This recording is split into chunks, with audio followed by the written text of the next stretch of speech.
everyone, today we will discuss about how to verify laws of reflection using mirror strips.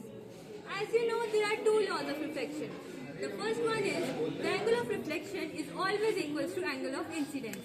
And the second one is the reflected ray and the incident ray and the normal at the point of incidence all lie on the same plane. Now let's understand the procedure first. Take a white sheet of paper and fix it on a drawing board using the drawing pins. Draw a straight line M dash on the paper.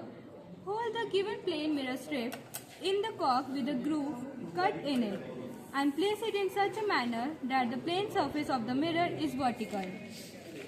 Select a suitable point O on the line M dash and draw normal ON to line M dash at point O with the help of a protector. Draw a line AO making an angle I, say 45 degree, with the normal ON using the protector.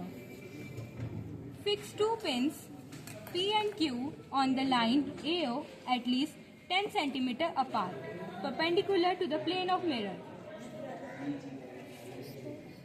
From the other side of normal ON, look into the mirror for the images of the P and PQ. Place your eye in such a position that the image of two pins appears to be in the same line. Fix two more pins R and S such that the images of P and Q and the pins R and S all the four appear in the same straight line. Remove the pins and encircle the pin pricks. Also remove the mirror strip.